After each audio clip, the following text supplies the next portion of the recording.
Raise your hand if you've ever looked at the stock market and thought, this is just legalized gambling for people with better suits.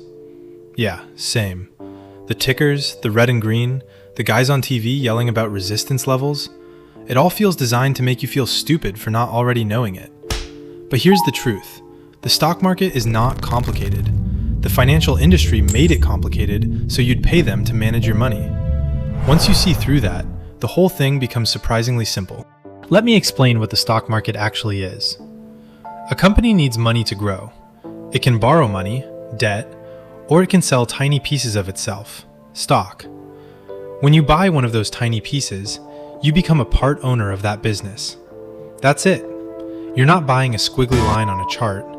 You're buying a slice of a real company that sells real products, pays real employees, and makes real profit. If the company does well over many years, your slice becomes worth more. If the company does poorly, your slice becomes worth less. And in the meantime, some companies send you a small cash payment every few months just for holding their stock. That's called a dividend. It's the company saying, thanks for owning us. Here's a piece of the profit.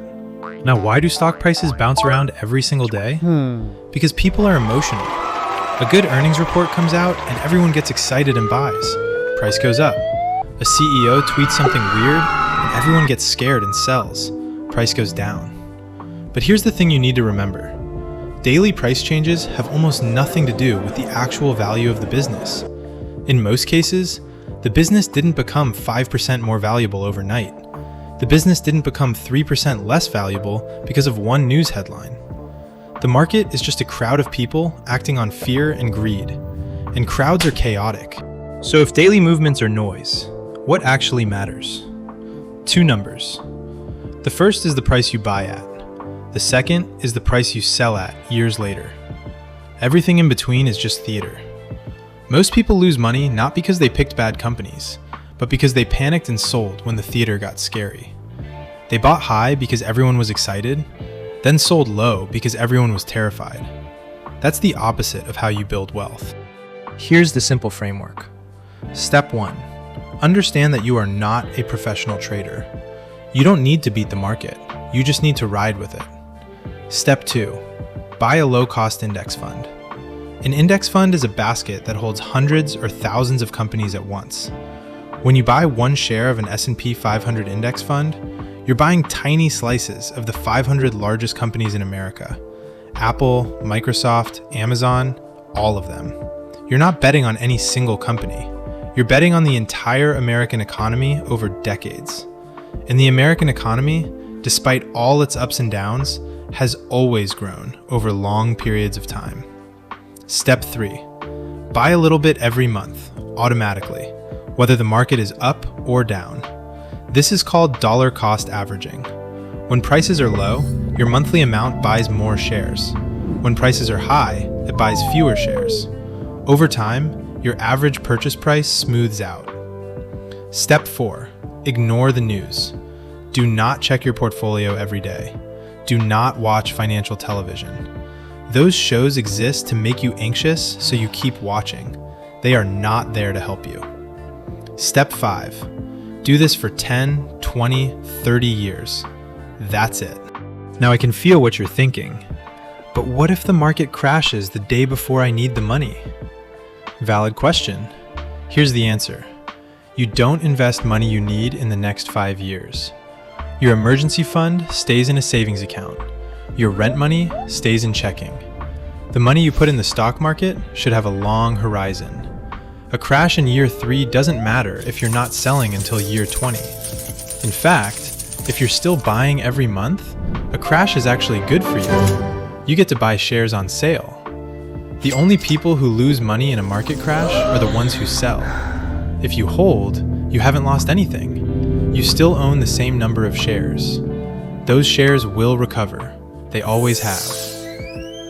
Let me give you one more mental model. Think of the stock market like a farm. You buy a piece of land with apple trees. Every year, the trees grow more apples. Some years there's a drought and fewer apples grow. Some years there's a bumper crop. But over decades, the trees keep producing. The daily price of the farm, what someone would pay you for it today, goes up and down based on weather reports and gossip. But the actual value of the farm is the apples it will grow over the next 30 years. That value doesn't change much day to day. So stop watching the farm's listing price. Start caring about the apples. The financial industry doesn't want you to know how simple this is. If everyone just bought one low-cost index fund and held it for 30 years, the mutual fund managers, the active traders, the TV personalities, they'd all be out of a job. So they sell you complexity. They sell you the idea that you need their expertise to pick the right stocks at the right time. But the data is clear. Over long periods, simple index funds outperform most professional money managers. Not because index funds are special, because fees eat returns and nobody can predict the future. So here's your action item. Before this week ends, open a brokerage account. Vanguard, Fidelity, Schwab, any of them. Link your bank account, set up an automatic monthly transfer of whatever you can afford. $20, $50, $100. It doesn't matter what the number is. What matters is that you start. Then, buy an index fund you'd like to invest in. Then, set that same purchase to happen automatically every month. And then stop. Don't check it, don't tinker, don't watch the news, just let the machine run. 1 year from now, you'll have more money than you would have if you'd done nothing. 10 years from now, that money will have grown.